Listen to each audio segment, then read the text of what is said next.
Continuamos, amigo oyente, en nuestro estudio del capítulo 2 del libro de Esther.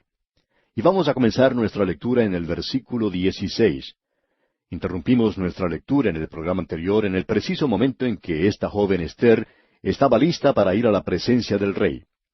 Nosotros queríamos saber lo que le iba a ocurrir a ella. ¿Sería la ganadora de este concurso?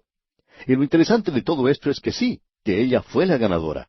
Estoy seguro que usted no sabía esto, sino hasta cuando yo se lo dije, ¿verdad? Muy bien, comencemos pues nuestra lectura de hoy en los versículos 16 y 17 de este capítulo 2 de Esther. Fue pues Esther llevada al rey Asuero a su casa real en el mes 10, que es el mes de Tebet, en el año 7 de su reinado. Y el rey amó a Esther más que a todas las otras mujeres, y halló ella gracia y benevolencia delante de él más que todas las demás vírgenes, y puso la corona real en su cabeza y la hizo reina en lugar de Vasti. Así es que ella fue la ganadora. Nos volvemos a preguntar, ¿cómo llegó a ganar? ¿Fue acaso por casualidad o por accidente? No creemos que haya sido así, amigo oyente. Creemos que fue por la providencia de Dios Todopoderoso. Como veremos en el próximo capítulo, era esencial que Dios tuviera a alguien en esa posición para poder proteger a su pueblo, y esta fue la manera en que Él obró. Él nos da toda esta información, creemos nosotros, por esa razón y nada más. Esa es la explicación del por qué no vemos ninguna explicación espiritual en el primer capítulo, cuando fuimos introducidos en primer lugar a este gran palacio pagano y al banquete y a esa tremenda borrachera que tuvo lugar allí. No vemos ninguna significación espiritual en eso. Todo lo que vemos es que Dios va a controlar la situación. Dios, por medio de su providencia, controla al hombre aquí y también va a controlar a Satanás. Y eso debería servir de consuelo y de ánimo para los hijos de Dios hoy. Así es que Esther, pues, llega a ser la reina. Leamos ahora el versículo 18. Hizo luego el rey un gran banquete a todos sus príncipes y siervos, el banquete de Esther, y disminuyó tributos a las provincias, e hizo y dio mercedes conforme a la generosidad real. En otras palabras, él redujo los impuestos. Ella era tan hermosa, y él estaba tan contento con ella, que hasta redujo los impuestos de toda la gente. Quisiéramos que nuestros gobiernos tuvieran un concurso de esa clase, y que eso resultara en la reducción de los impuestos. Pero todo lo que hoy se hace es aumentar los impuestos y no reducirlos. Pero este rey aquí hizo eso. Ahora leamos los versículos 19 y 20. Cuando las vírgenes eran reunidas la segunda vez, Mardoqueo estaba sentado a la puerta del rey.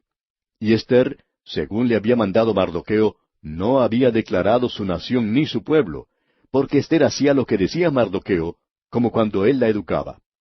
Este incidente que se menciona aquí es algo muy interesante. Esta joven llega a ser reina. Ella era hermosa y su belleza fue la que atrajo a este rey hacia ella. Y pensamos que aquí existe un gran contraste entre Esther, por ejemplo, y Ruth. En el libro de Ruth tenemos que Booz la amó a ella, pero no creemos que haya sido simplemente por su belleza. Pero en este caso sí, es en base a la belleza solamente. Lo interesante aquí es que Mardoqueo, quien había ocupado una posición insignificante en el palacio, ahora se encuentra a la puerta del rey. ¿Qué quiere decir eso? Pues bien, a la puerta del rey es donde tiene lugar el juicio. Usted recuerda que Lot, cuando se encontraba en Sodoma, se sentaba a la puerta. Él había llegado a ser un juez en ese lugar.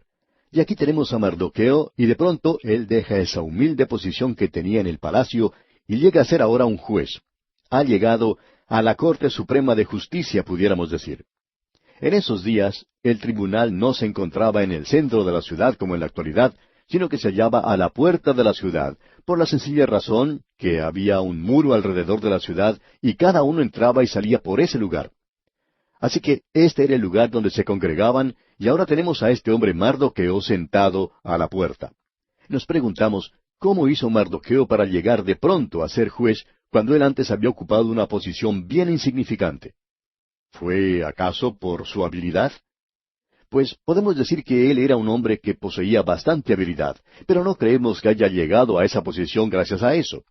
Usted puede darse cuenta que Esther recién llega a ser la reina, y nos imaginamos que puede haber ocurrido algo así. Escuche usted. La reina está sentada al lado del rey cierto día. Se produce una pausa en los asuntos de la corte, y el rey comienza a conversar con ella. La reina entonces le dice, ¿Sabía que aquí en el reino había un hombre muy capacitado? En realidad, él es el que me ha criado y es un hombre muy bueno. Él puede llegar a ser un excelente juez si alguna vez se presenta la oportunidad. Y a esto el rey responde, bueno, eso es interesante. Precisamente ahora tenemos una vacante, ya que estamos expulsando a uno de esos jueces, y con mucho gusto lo nombraremos a este hombre como juez. Y de pronto, Mardoqueo se encuentra siendo elevado al cargo de juez. Ahora eso se conoce con el nombre de nepotismo, una forma de protección a parientes y amigos que aún hoy día se practica también. En cierta ocasión, un hombre fue elegido a una posición en el gobierno, y cuando sus amigos fueron a visitarlo, se dieron cuenta que toda la familia de este hombre estaba trabajando en su oficina. Cada uno de los miembros de la familia tenía un trabajo que hacer. Y hay muchos que obran de esa manera hoy. Creemos que es la naturaleza humana. Eso es interesante. Pero tenemos otro pequeño incidente que ocurre aquí que es más bien importante. Veamos lo que dicen los versículos 21 al 23 de este capítulo 2 de Esther. En aquellos días, estando Mardoqueo sentado a la puerta del rey, se enojaron Bigtán y Teres, 2 eunucos del rey, de la guardia de la puerta, y procuraban poner mano en el rey Asuero. Cuando Mardoqueo entendió esto, lo denunció a la reina Esther, y Esther lo dijo al rey en nombre de Mardoqueo. Se hizo investigación del asunto, y fue hallado cierto. Por tanto, los 2 eunucos fueron colgados en una horca. Y fue escrito el caso en el libro de las crónicas del rey. Ahora este incidente nos llama la atención. Este hombre Mardoqueo estaba sentado a la puerta cierto día. Las multitudes vienen y van por ese lugar. Él escuchó a 2 hombres que conversaban en voz baja. Él notó que estaban mencionando el nombre del rey y por tanto prestó mucha más atención y se dio cuenta que ellos estaban tramando asesinar al rey. Mardoqueo inmediatamente le informó esto a Esther y ella sentada al lado del rey le dice a éste, por cierto que no cometimos una equivocación al nombrar a Mardoqueo como juez. Mira lo que ha hecho. Acaba de descubrir a 2 hombres que se supone son fieles al rey, pero que están tramando darle muerte. Entonces el rey dice, pues bien, entonces le pediremos al servicio secreto que investigue este asunto. Y ellos investigaron y descubrieron que todo eso era verdad. ¿Y qué fue lo que sucedió? Pues bien, ellos arrestaron a estos hombres y no tuvieron uno de esos juicios largos donde se gasta el dinero de los contribuyentes, sino que el rey ordenó que se los ajusticiara inmediatamente. Por tanto, ellos murieron ahorcados. Creemos que eso ayudó a prevenir que otros tramaran la misma cosa.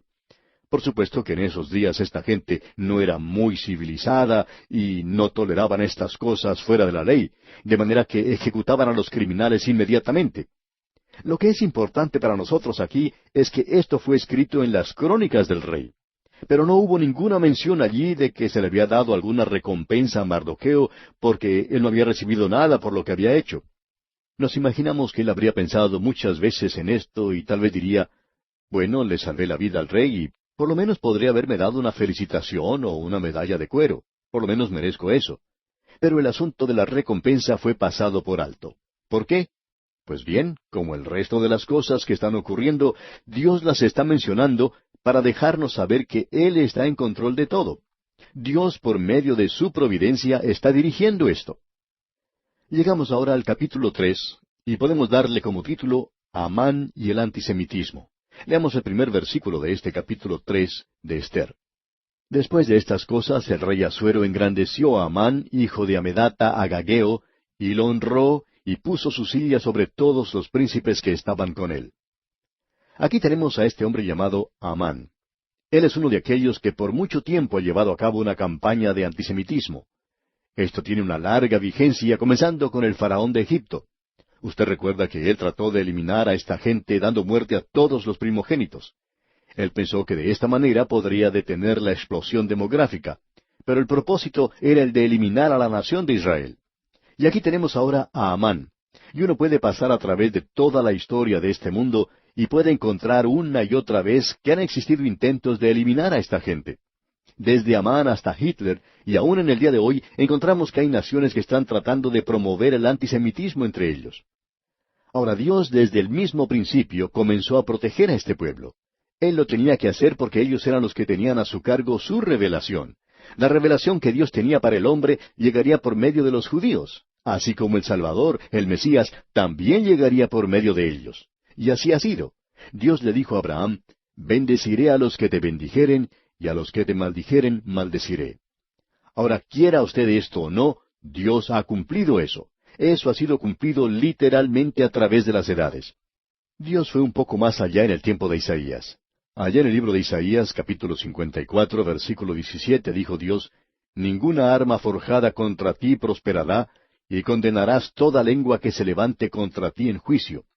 Esta es la herencia de los siervos de Jehová, y su salvación de mí vendrá, dijo Jehová.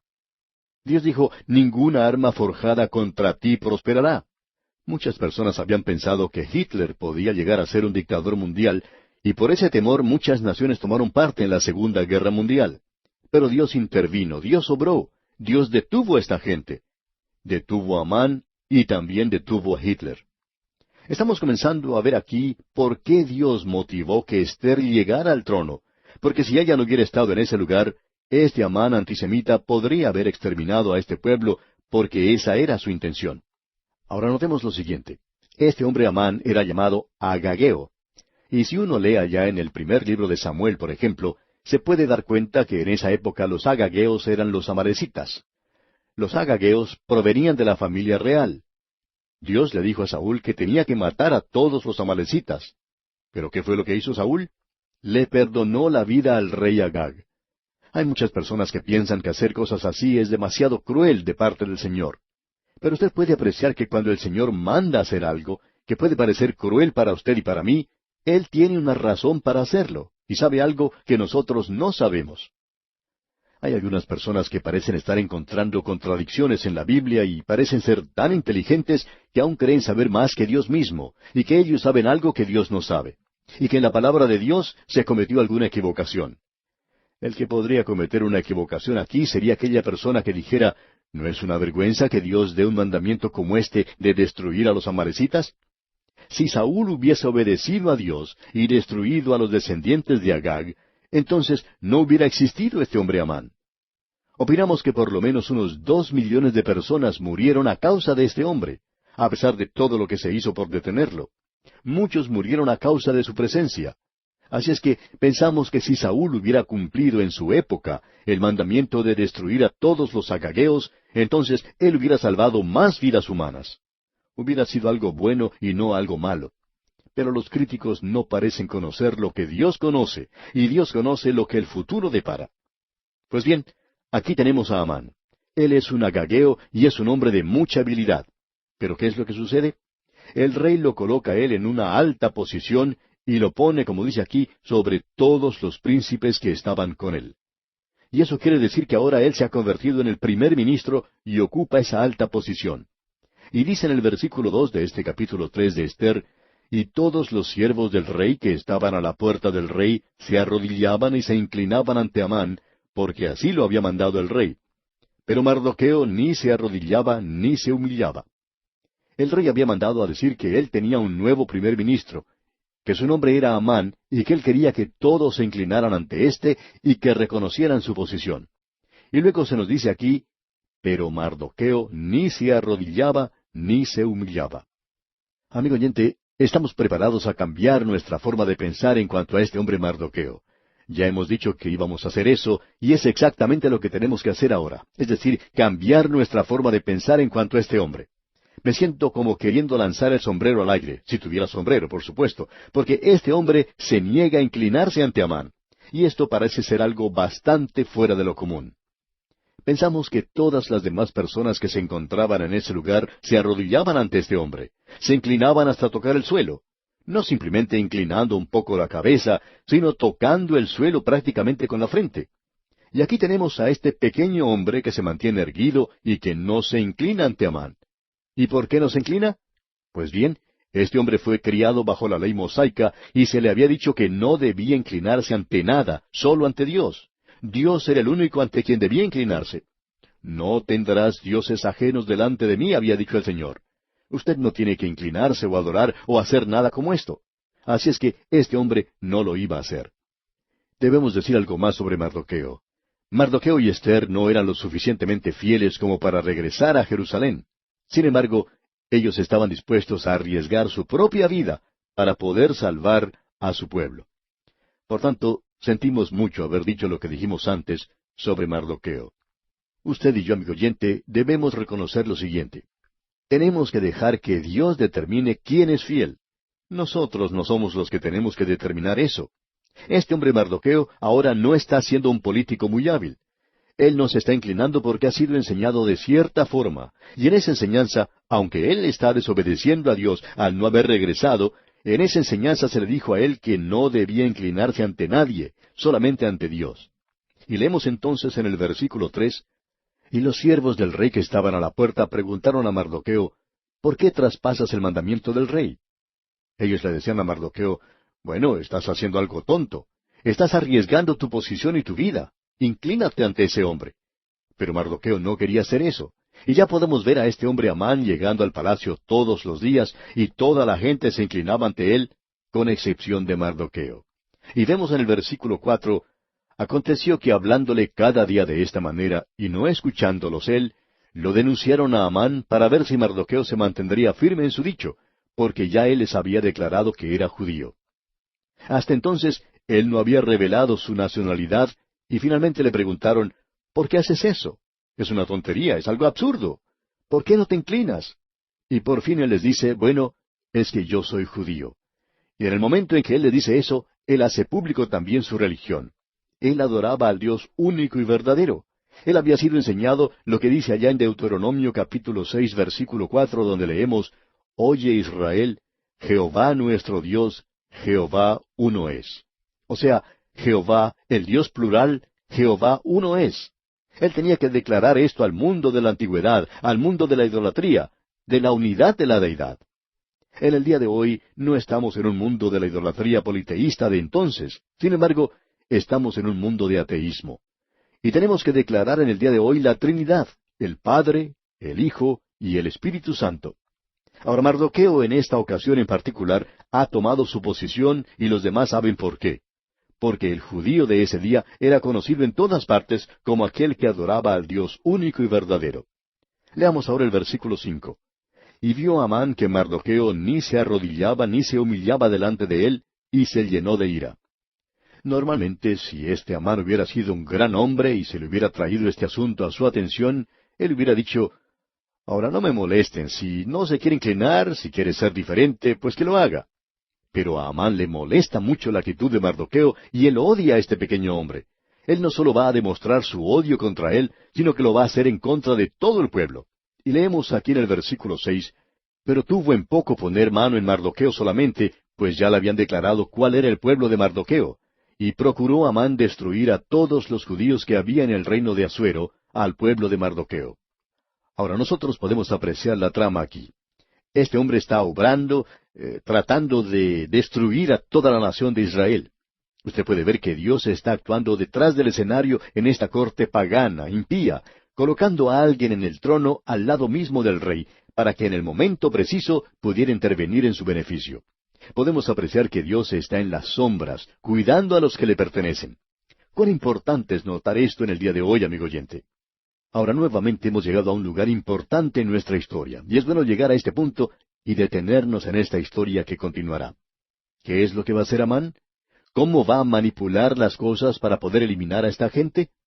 Pues bien, él es inteligente y saldrá con algo para poder hacer daño a los judíos. En nuestro programa anterior, amigo oyente, en el versículo 6 de este capítulo 3 del libro de Esther, nos encontramos con el villano de esta historia que estamos estudiando. Y ciertamente este hombre Amán es un villano. Él es uno de los antisemitas que intentaron destruir la nación de Israel. Faraón intentó hacerlo. Luego descubrimos que el rey Herodes trató de hacer eso, y más recientemente aún, Hitler trató de exterminar la nación israelita. Amán se encuentra entre esa clase de personas. Satanás, por medio de estas personas, está tratando de destruir a este pueblo, porque en ellos reposa la palabra de Dios. La palabra de Dios fue dada al mundo por medio de esa nación, y porque el Señor Jesucristo, según la carne, llegó a través de ese linaje. Ahora esta nación, al igual que el resto de las demás naciones en la actualidad, se encuentra alejada de Dios. Esta pequeña nación que nosotros podemos ver en la actualidad no está cerca de Dios. Esa gente tiene una religión, pero ni siquiera es la religión del Antiguo Testamento. están muy alejados de Dios. Solo existe un pequeño porcentaje, como también lo es entre las naciones gentiles, de aquellos que se vuelven al Señor Jesucristo. Sin embargo, Dios tiene un propósito para esta nación, y esta gente se volverá a Él cuando Dios termine o cumpla su propósito con su iglesia. Ahora, Satanás ha intentado destruir esa nación, y Dios ha levantado como un muro protector alrededor de ella. Cuando Dios le dijo a Abraham que haría de él una gran nación, le dijo, bendeciré a los que te bendijeren, y a los que te maldijeren, maldeciré. Y todo lo que uno tiene que hacer es leer los libros de historia para darse cuenta que esto es realmente cierto. También, como ya hemos mencionado, hemos destacado el versículo 17 del capítulo 54 de Isaías, donde dice, ninguna arma forjada contra ti prosperará, y condenarás toda lengua que se levante contra ti en juicio. Esta es la herencia de los siervos de Jehová, y su salvación de mí vendrá, dijo Jehová. Es una pena, pues, que Amán no se haya enterado de esto, pero quizá aun si lo hubiera sabido, él no lo hubiera creído.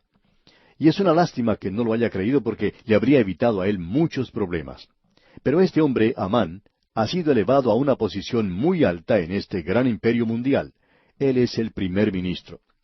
Ahora este hombre, Mardoqueo, no se quiere inclinar ante el primer ministro.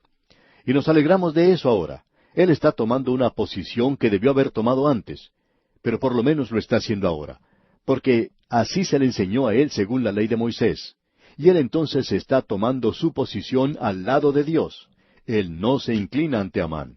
Y esto molesta sobremanera a Amán. Lo irrita tanto que él va a hacer algo que pueda servir de escarmiento. Pero él no quería simplemente poner sus manos sobre Mardoqueo. Él se vuelve contra toda la nación. ¿Y qué es lo que este hombre está tramando hacer? Bueno, notemos lo que dice el versículo 7 de este capítulo 3 de Esther. En el mes primero, que es el mes de Nisán, en el año 12º del rey Asuero, fue echada Pur, esto es, la suerte delante de Amán, suerte para cada día y cada mes del año, y salió el mes 12º, que es el mes de Adar. Esta era una forma de juego de azar, era una lotería, y esta lotería se usaba en ese entonces para recolectar impuestos para el gobierno. Usted puede apreciar que en realidad no hay nada nuevo bajo el sol. Las entradas del gobierno no eran suficientes para cubrir todos los gastos que tenía, y eso tampoco es algo nuevo, ¿verdad? En la actualidad, nosotros tampoco podemos conseguir todo el dinero necesario. Y este rey Jerjes tenía muchas cuentas que pagar a causa de la guerra. Usted recordará que él llevó a cabo una campaña contra Grecia y que él necesitaba mucho dinero para realizar eso. Ahora Amán, aparentemente en su nueva posición en el gobierno, probablemente tiene acceso a los libros relacionados con los impuestos del reino, y quizá aún tenía todo eso bajo su supervisión. En ese país se utilizaba este sistema de la lotería, y lo hacían echando pur, o sea, la suerte. Como ya hemos dicho, esta era una forma de juegos de azar. Esto no era suficiente para las necesidades del gobierno, y esto también es algo familiar. Ellos tenían que conseguir dinero de alguna otra manera. Ahora Amán era una persona muy rica, y él vio ahora una oportunidad para lograr su propósito. Continuemos leyendo el versículo 8. Y dijo Amán al rey Asuero, hay un pueblo esparcido y distribuido entre los pueblos en todas las provincias de tu reino, y sus leyes son diferentes de las de todo pueblo, y no guardan las leyes del rey, y al rey nada le beneficia el dejarlos vivir. Esta gente era diferente a las demás, sus leyes eran diferentes. Ellos obedecían la ley mosaica. Aunque no habían regresado a su tierra obedeciendo a Dios, estaban siguiendo la ley mosaica esparcidos como estaban a través de todo el reino. Y como resultado, este hombre Amán dice, mire, esta gente es diferente y ellos son personas que probablemente deberían ser exterminadas.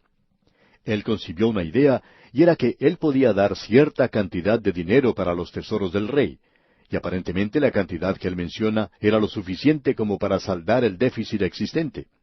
El rey, por supuesto, estaba muy interesado en un plan así. La mayoría de los políticos siempre lo están. Ellos constantemente están tratando de conseguir más dinero por medio de los impuestos. Y esto parece ser una buena escapatoria para el rey. Así que, en los versículos 9 y 10, veamos lo que dice Amán. Si place al rey, decrete que sean destruidos, y yo pesaré 10,000 talentos de plata a los que manejan la hacienda, para que sean traídos a los tesoros del rey. Entonces el rey quitó el anillo de su mano y lo dio a Amán, hijo de Amedata Agageo, enemigo de los judíos. Y este rey ni siquiera se preocupa por preguntar quiénes eran estas personas a las que se quería exterminar. Él no sabía quiénes eran y ni siquiera estaba interesado en saberlo. Él simplemente le dijo a Amán, aquí está el anillo, y se lo entregó. Ese anillo que el rey le dio a Amán tenía su firma en él. Estaba allí para ser impreso en una especie de cera que se utilizaba en los tiempos pasados para lacrar una carta, digamos. Allí se imprimía la firma del rey.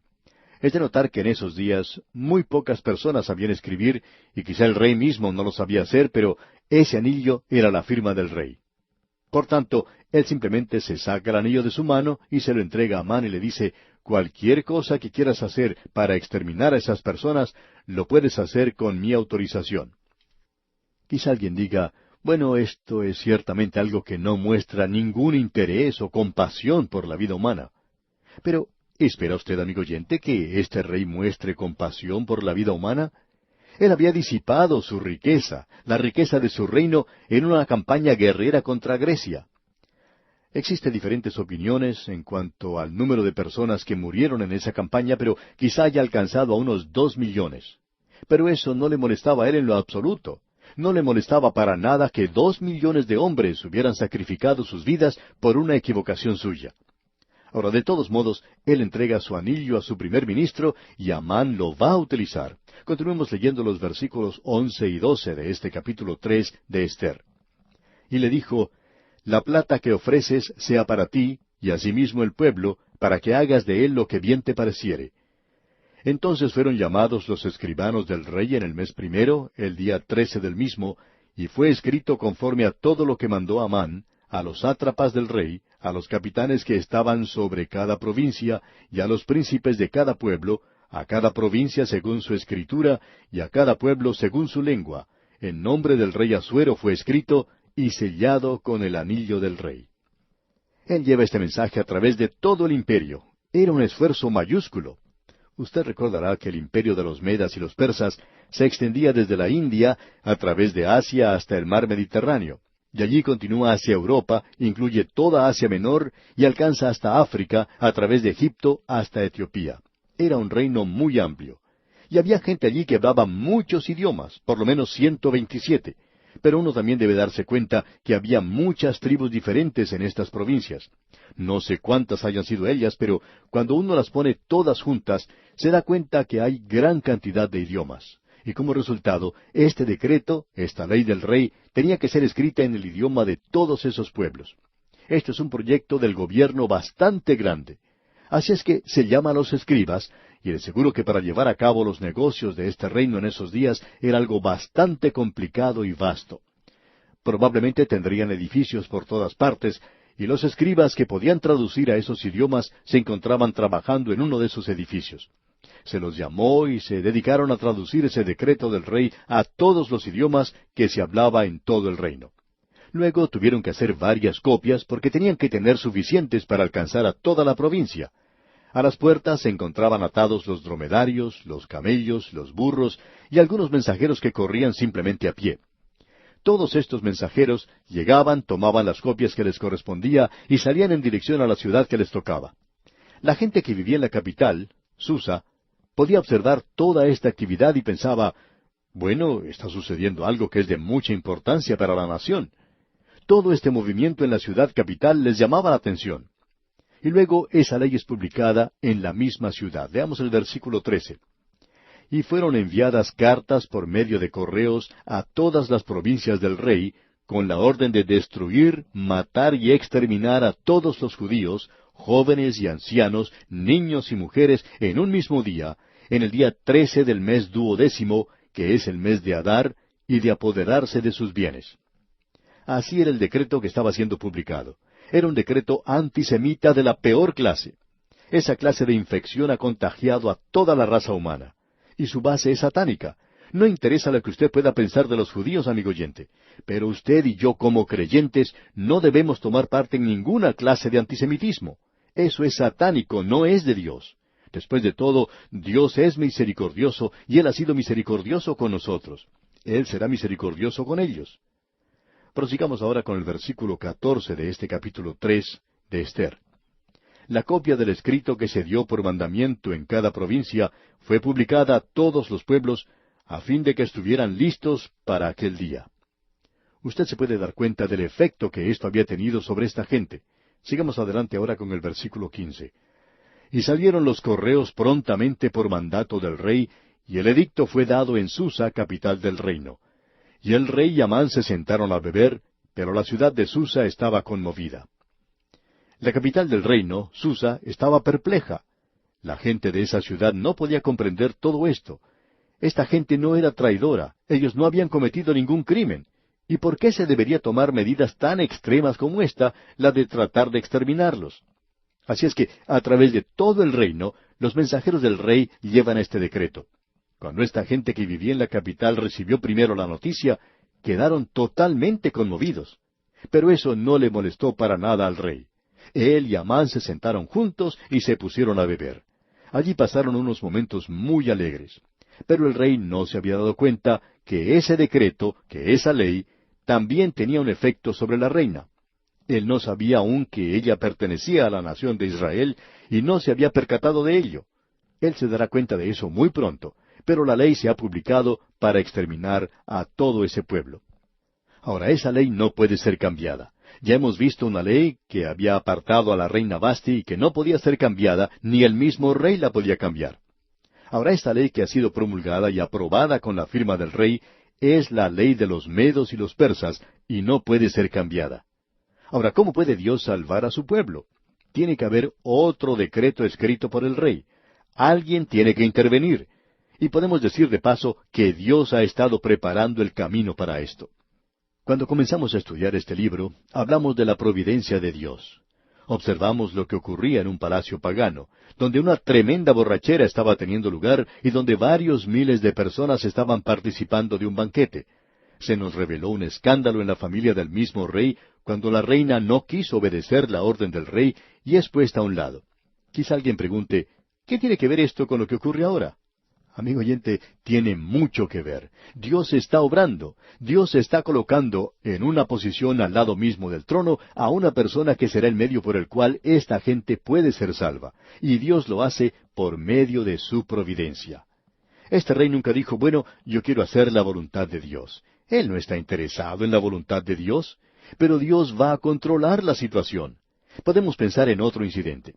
Cuando César Augusto firmó una ley de impuestos, en la cual se decía que todos los habitantes deberían ser empadronados, supongamos que usted y yo hubiéramos podido estar al lado de César y preguntarle, César, ¿sabe usted que cuando firmó esa ley de impuestos estaba cumpliendo con la profecía, porque por medio de ella una joven que se encuentra en la ciudad de Nazaret viajará a Belén y tendrá en esa ciudad una criatura, y eso será el cumplimiento de la profecía? Pensamos que César se hubiera reído de nosotros y dicho, yo no sé nada de ese asunto de las criaturas, pero sé lo que estoy haciendo sobre los impuestos. Y esa era una ley de impuestos firmada por él. Y usted se puede dar cuenta ahora que esa era la forma de obrar de Dios. Dios se encontraba obrando también en el palacio de César. Él está entre las sombras cuidando a aquellos que le pertenecen. Quizá en nuestros días tengamos más necesidad de protección de parte de la policía. Pensamos que sí la necesitamos, ya que no es muy seguro andar en las calles de noche. Pero gracias a Dios que tenemos a Dios entre las sombras, protegiendo a los que le pertenecen, porque Satanás está tratando de destruir a aquellos que pertenecen a Dios. Ahora, este decreto ha sido publicado, y no puede ser cambiado ni alterado. Si usted piensa que el rey puede simplemente revocar lo que dijo, está equivocado, amigo oyente. Él no puede hacer eso. Ahora hay una persona que creyó ese decreto, y es nada más y nada menos que Mardoqueo. Y esto nos lleva entonces al capítulo 4 de este libro de Ester. El título que le hemos dado a este capítulo es Para una ocasión como esta. Ahora, cuando Mardoqueo se enteró de lo que ocurrió, no pudo menos que reaccionar a ello. Veamos lo que dicen los versículos 1 y 2 de este capítulo 4 de Ester. Luego que supo Mardoqueo todo lo que se había hecho, rasgó sus vestidos, se vistió de cilicio y de ceniza, y se fue por la ciudad clamando con grande y amargo clamor. Y vino hasta delante de la puerta del rey, pues no era lícito pasar dentro de la puerta del rey con vestido de cilicio. Usted puede apreciar, amigo oyente, la reacción de Mardoqueo. Él se pone vestido de cilicio y de ceniza. No hay ninguna oración de su parte, pero sí vemos cilicio y ceniza. ¿Por qué? Porque él cree ese decreto. Él sabe que esa ley es correcta. Él sabe que ese decreto no puede ser cambiado. Por lo tanto, lo cree. Amigo oyente, hay un decreto que ha sido dado por Dios que en realidad el mundo no cree en su totalidad. Ese decreto que ha salido de Dios es que toda alma que pecare, morirá. Y que todos pecaron y están destituidos de la gloria de Dios. Ahora nosotros no podemos alcanzar eso. No podemos alcanzar la norma establecida por Dios. Aún el ladrón que moría en la cruz al lado del Señor Jesús dijo, nosotros justamente padecemos. Este hombre muriendo aquí a nuestro lado, pues esto no era para él. Él está muriendo en el lugar de otra persona, pero nosotros justamente padecemos. Y usted y yo, amigo oyente, merecemos la muerte porque nosotros pertenecemos a la raza humana. De esta raza se ha dicho que todos morirán. Y la muerte alcanza a todos los hombres porque todos han pecado. Hemos pecado en Adán y la muerte ha pasado a todos nosotros. Y aún un pequeño bebé puede morir. Se ha decretado que todos los hombres mueran y después de la muerte viene el juicio. Hay muchas personas que hoy piensan que eso ha sido cambiado. Ellos opinan que eso ha sido alterado. Piensan que de una manera u otra Dios va a llegar a ser un poco blando y sentimental y que Dios no será capaz de realizar ese propósito. Después de todo, Él ama a todos, ¿verdad? Y Él es así verdaderamente. No puede cambiar eso. Pero Él nunca lo va a salvar a usted por medio de su amor. Él lo salva por su gracia. Por gracia sois salvos, dice la Biblia. Ese decreto tampoco ha sido cambiado. Hay algunas personas que opinan que la Biblia dice que la gente no es pecadora. Y aquí debemos decir que sabemos que hay muchos maestros de colegios y de escuelas que son creyentes, pero hay muchos que no solo no son creyentes, sino que son ignorantes de la Biblia y dicen cosas como las que hemos mencionado. La Biblia dice que usted es pecador, y usted y yo, amigo oyente, pertenecemos a esa raza en la actualidad. Eso no ha sido cambiado. Si usted quiere una prueba de ello, amigo oyente, simplemente lea el periódico de hoy, y se podrá enterar de lo que ocurre en todo el mundo. Esas personas que allí son mencionadas no son niñitos de una escuela dominical que están mintiendo, que están robando, que están asesinando, que están asaltando a la gente en las calles. No hay ni siquiera seguridad para que una persona pueda andar tranquila por las calles hoy. ¿Por qué es eso? ¿Es acaso porque tenemos personas buenas y amables? No, amigo oyente. Todos somos pecadores. Cada uno de nosotros pertenecemos a esa raza. Y Dios dice que el alma que pecare, esa morirá. Amigo oyente, ese decreto nunca ha sido cambiado. Usted tiene que tener otro decreto para poder superarlo. Vamos a tener que ver eso en nuestro próximo programa. Ahora alguien quizá diga, bueno, ¿y quiere guardar la ley? Permítame decirle esto, amigo oyente. La Biblia dice, maldito todo aquel que no permaneciere en todas las cosas escritas en el libro de la ley para hacerlas. ¿Está usted preparado para decir que obedece toda la ley de Dios? Yo no creo que exista una sola persona hoy que pueda hacer una declaración así, a no ser que sea alguien completamente ignorante de lo que la palabra de Dios dice. Puede ser tan ignorante como los que mencionamos anteriormente, sobre esos maestros que dicen que la Biblia no enseña que la gente es pecadora. Pero eso es todo lo que la Biblia enseña. Esa es la razón por la cual Cristo vino a este mundo. Él dijo que vino a este mundo a salvar a los pecadores. Él dice, yo no vine a buscar a los justos, sino a buscar a los pecadores. ¿Sabe usted por qué Él dijo que no venía a buscar a los justos? Porque no hay ni siquiera uno. Él vino a buscar a la familia humana porque todos somos pecadores, y Él es el único que le puede ofrecer salvación en la actualidad. El Señor Jesucristo dijo, nadie viene al Padre sino por mí. Acuda pues usted a Cristo Jesús ahora mismo, amigo oyente, y sea salvo por Él.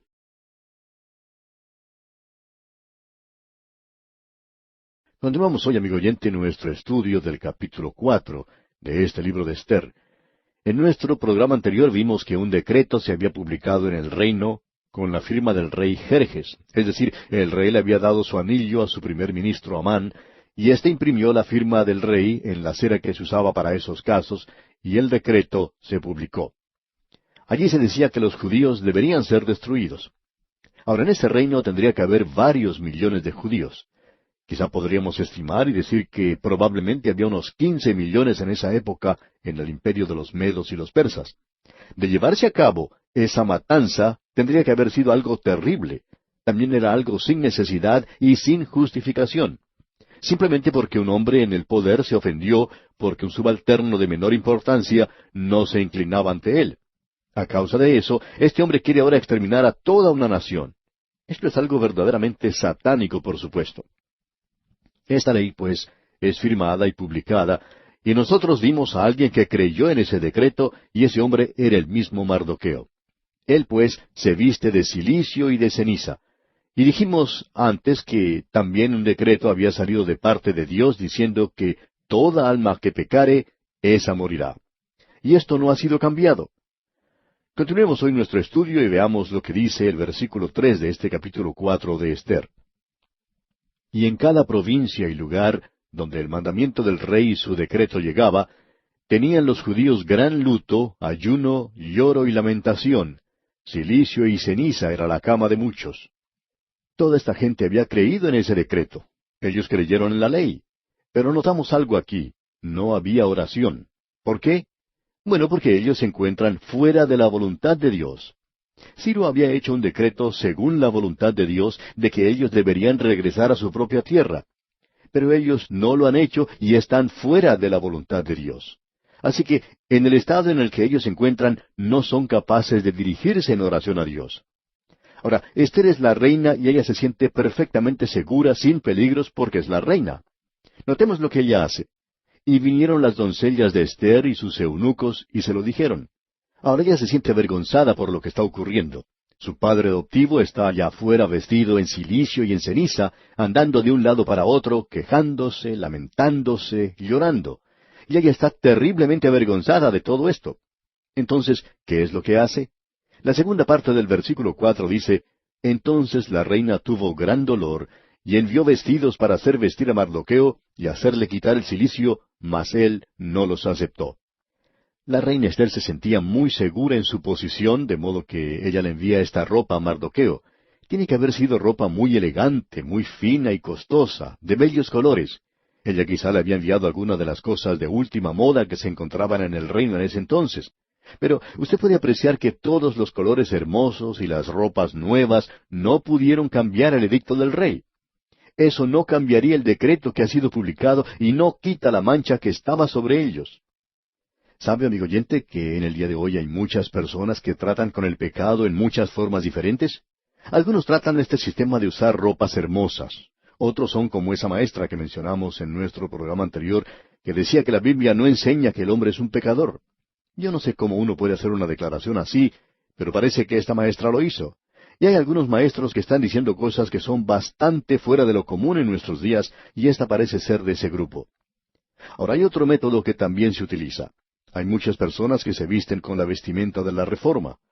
Ellos dicen que, después de todo, el pecado es nada más que un error, que es una pequeña equivocación y que debemos tratar de taparlo un poco nada más. Es algo que nosotros mismos podemos reformar. Ellos utilizan ese sistema, ese método.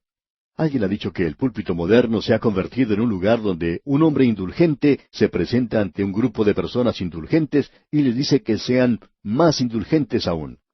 Amigo oyente, yo no puedo pensar en una cosa más insípida hoy que esa. No nos sorprende, pues, que el mundo haya pasado de largo, haya dejado a un lado a la iglesia. Nosotros no necesitamos una reforma. Lo que necesitamos es una regeneración. Necesitamos nacer de nuevo. El hombre que visitó de noche al Señor Jesucristo, Nicodemo, era un hombre religioso.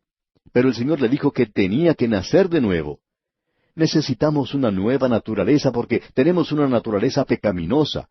Esa naturaleza pecaminosa no va a ir al cielo, amigo oyente. Usted tiene que ir al Señor Jesucristo, y si usted va al cielo, lo hará porque ha confiado en aquel que murió por usted, que ocupó su lugar y que ha pagado ya la pena del pecado. Usted lo puede obtener si lo quiere, pero tiene que aceptarlo. También hay otra forma de ropas alegres que la gente usa y que se llama educación. Ellos dicen que el pecado es egoísmo, que uno tiene que educar a las personas y entrenarlas bien. Pero observe usted en su propio hogar. Si usted es padre de familia y tiene niños, notará que algunas veces cuando usted trae caramelos para sus niños, Usted le dice al niño mayor que tiene que compartir sus caramelos con su hermanita. Y bueno, resulta que él toma el primer caramelo, le da a su hermanita el segundo caramelo y así sucesivamente. Pero resulta que muchas veces él toma el último caramelo también. Y claro, la niña entonces resulta protestando por esto. De modo que usted como padre interviene una vez más y decide poner una regla de que en unas ocasiones el hermanito mayor comparte los caramelos y en la próxima ocasión la hermanita comparte los caramelos. Pero resulta que el hermanito se las arregla y de alguna manera él resulta compartiendo los caramelos con más frecuencia que la hermanita. Y así él sale más beneficiado. ¿No ha tenido usted esta experiencia en su hogar? Pues bien, tenemos que decir entonces que ninguna instrucción o educación que uno tenga evitará que sea egoísta. No nos diga pues, amigo oyente, que eso de la educación le ha ayudado a usted. Ahora, la religión es otra cosa.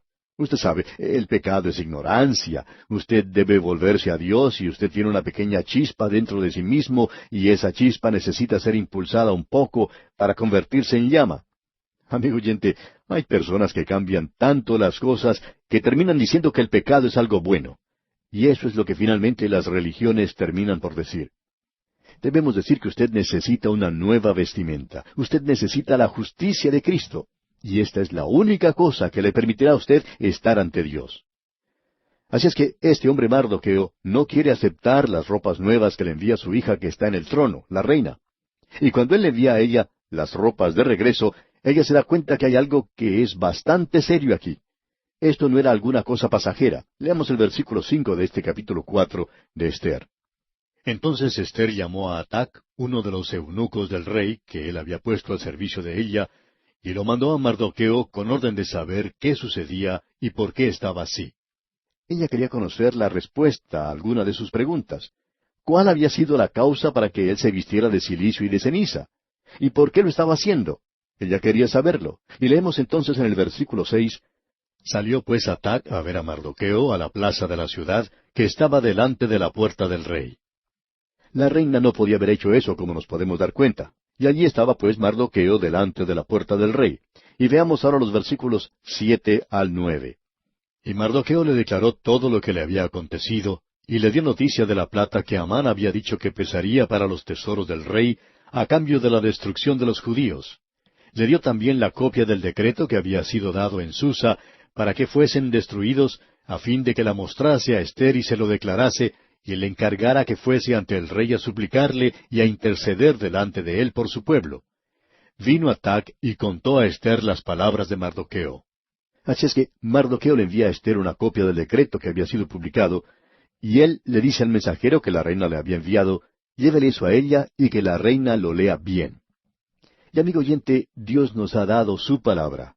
Y nos gustaría que esta maestra que mencionamos antes, que decía que la Biblia no indicaba que el hombre era un pecador, nos gustaría que ella leyera la Biblia. No le haría ningún daño el leer la Biblia. Si usted, amigo oyente, lee la Biblia, usted se dará cuenta que Dios le dice directamente que usted es un pecador o una pecadora. El decreto se encuentra en la palabra de Dios. Así es que se le lleva ese mensaje a la reina Esther, y veamos lo que dicen los versículos 10 y 11 de este capítulo 4 de Esther. Entonces Esther dijo a Atac que le dijese a Mardoqueo, Todos los siervos del rey y el pueblo de las provincias del rey saben que cualquier hombre o mujer que entra en el patio interior para ver al rey sin ser llamado, una sola ley hay respecto a él: ha de morir, salvo aquel a quien el rey extendiera el cetro de oro, el cual vivirá. Y yo no he sido llamada para ver al rey estos 30 días. En otras palabras, a nadie se le permitía llegar a la presencia del rey sin antes haber solicitado una cita con él. Si uno lo hacía sin autorización previa, pues uno podía morir. Ahora ella está dejando el asunto bien en claro al decir, salvo aquel a quien el rey extendiera el cetro de oro, el cual vivirá. Y si el rey se quedaba allí sentado, sin levantar ese cetro de oro que tenía en sus manos, y alguien entraba a ese lugar, esa persona sería ajusticiada sin lugar a dudas. Lo hubieran quitado de ese lugar y ahorcado, y el rey ni siquiera tenía que haber abierto su boca. Todo lo que él tenía que hacer era permanecer sin levantar ese cetro de oro que tenía en sus manos. Y luego ella continúa diciendo, y yo no he sido llamada para ver al rey estos 30 días. En otras palabras, yo no sé lo que está ocurriendo. Yo no sé si debería presentarme ante el rey o no. Ahora Mardoqueo le presenta a Esther las cosas tal cual son. Escuche lo que dice aquí en los versículos 12 y 13. Y dijeron a Mardoqueo las palabras de Esther. Entonces dijo Mardoqueo que respondiesen a Esther, no pienses que escaparás en la casa del rey más que cualquier otro judío. Simplemente porque te encuentres en el palacio del rey y seas reina, Esther, no pienses que eso evitará que tú también sufras lo que se indica en este decreto, porque esto alcanza a todos los judíos. Ahora usted debe recordar que había otra reina antes y que se había publicado un decreto contra ella y que se la había quitado de su lugar. Ella había sido puesta de lado, y Esther puede aprender de esto y tomar nota de ello. Podía ser una lección para ella, si llegara a creer que ese decreto la iba a proteger, porque ella está equivocada. El decreto decía que todos los judíos debían morir, y ella debería morir también. Y Mardoqueo, pues, explica esto de una manera muy clara para Esther. Luego él continúa diciendo aquí en el versículo 14, en la primera parte, porque si callas absolutamente en este tiempo, respiro y liberación vendrá de alguna otra parte para los judíos. Ahora debemos hacer una pausa aquí por un momento. ¿Cuál otro lugar? ¿De qué otra parte? Nos hubiera gustado mucho haberle hecho esa pregunta directamente a Mardoqueo. ¿De qué otro lugar, Mardoqueo, podía llegar esta liberación? ¿Llegaría la liberación del norte? ¿O del este? ¿O del sur? ¿O del oeste? De ningún otro lugar. Este rey es un gobernante que tiene muchísimo poder, es un dictador, y no hay ninguna otra persona en la faz de la tierra que la pudiera liberar. ¿Y quién va a liberar a esta gente?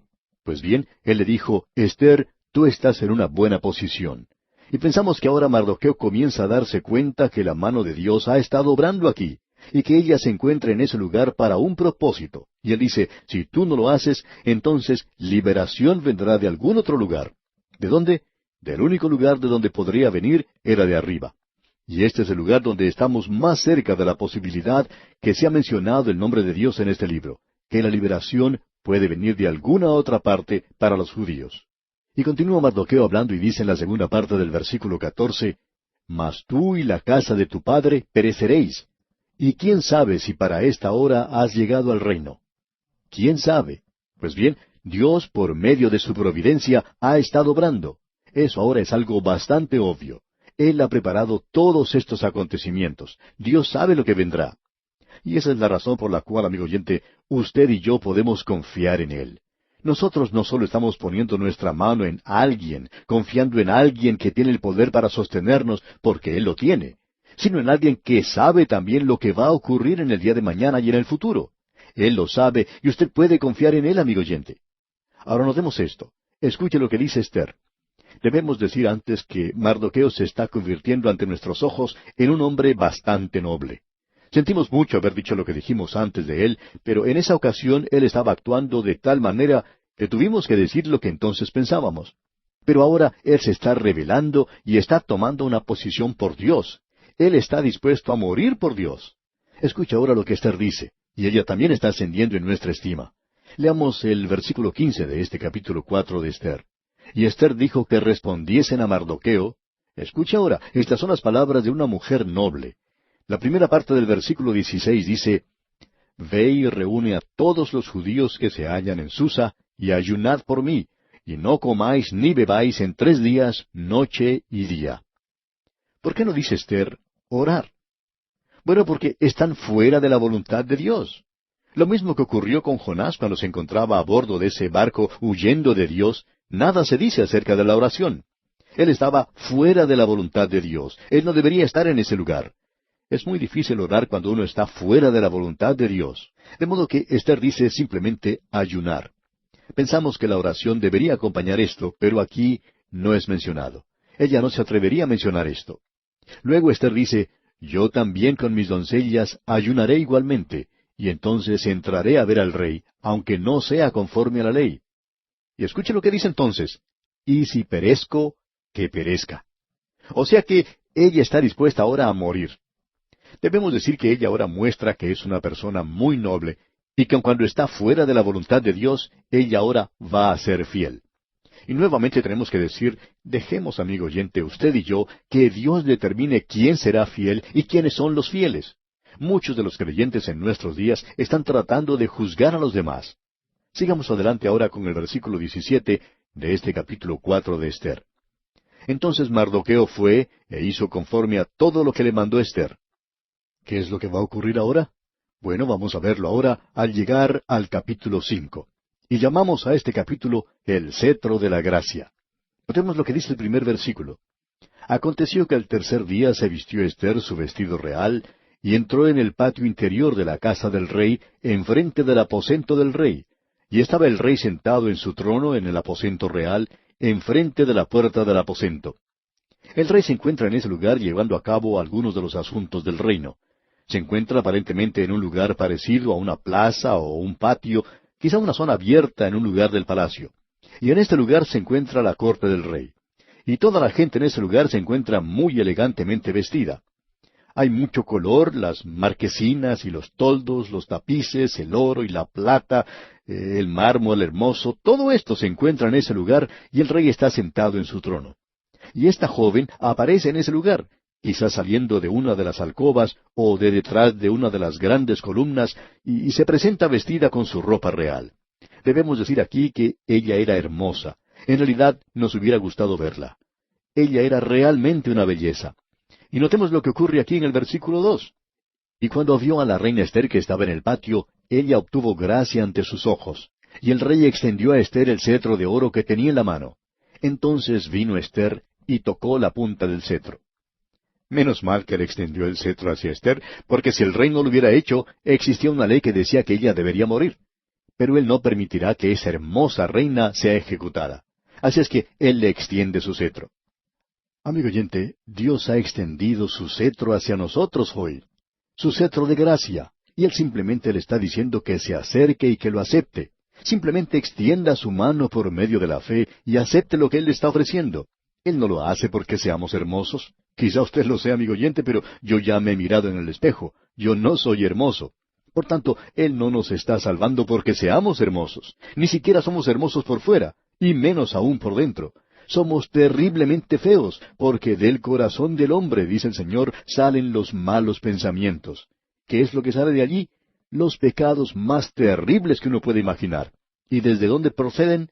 Del corazón del hombre. Estamos oyendo muchas cosas en nuestros días sobre la polución del ambiente y de la ecología, y nosotros estamos de acuerdo con eso. Pero lo que nos gustaría hacer a nosotros es comenzar por el lugar donde comienzan los problemas, y es el corazón humano. Eso es algo que está muy lleno de polución en la actualidad. Y lo único que uno puede hacer es acercarse y tocar el cetro de la gracia que Dios nos está extendiendo porque Él nos salva por medio de su gracia. Ahora quisiéramos que usted se dé cuenta de lo que hizo el rey en esta ocasión. Eso es algo maravilloso, verdaderamente hermoso. El rey tiene que haber amado a Esther. Escuche lo que dice aquí el versículo 3 de este capítulo 5 de Esther. Dijo el rey: ¿Qué tienes, reina Esther, y cuál es tu petición? Hasta la mitad del reino se te dará. ¿Qué es lo que está haciendo el rey? Pues simplemente esto. Él se ha dado cuenta que ella no ha llegado allí por alguna cosa insignificante. Ella no ha llegado a ese lugar para pedirle dinero para comprarse un sombrero nuevo. Tampoco se ha acercado para sugerir que salgan a comer esa noche a algún restaurante cercano. El rey se da cuenta que no es ninguna cosa así, sino que es algo que está turbando a la reina, y estamos seguros que ella está temblando porque ella podía haber sido condenada a muerte por lo que había hecho. Era un asunto de vida o muerte, y ella está temblando. Y el rey puede apreciar esto, que ella es una muchacha muy tímida. De modo que él quiere que ella se sienta cómoda en su presencia, y por tanto lo que le da es prácticamente un cheque en blanco con su firma, y le dice que ella escriba en él la cantidad que guste, hasta la mitad de su reino. Él le dice: hasta la mitad del reino se te dará. Todo es tuyo. Simplemente pide lo que quieras. Esto es algo maravilloso, amigo oyente. Demuestra la gracia de parte de este rey. Y aun cuando ella puede confiarse un poco ahora, sigue siendo tímida. Y Esther dice entonces aquí en el versículo 4, y Esther dijo: si le place al rey, vengan hoy el rey y Amán al banquete que he preparado para el rey. Note usted que ella no hace ninguna mención del asunto que la llevaba a la presencia del rey. Ella está titubeando, y entonces le dice: ¿podrían Amán y el rey venir a una comida que he preparado? Y el rey se da cuenta que ella está postergando la petición, y él le dice: por supuesto que iremos. Y ya le pueden decir a Amán que él tiene una cita para almorzar con la reina, gústele o no le guste. Pero a Amán le gustará mucho la idea, podemos decir de paso.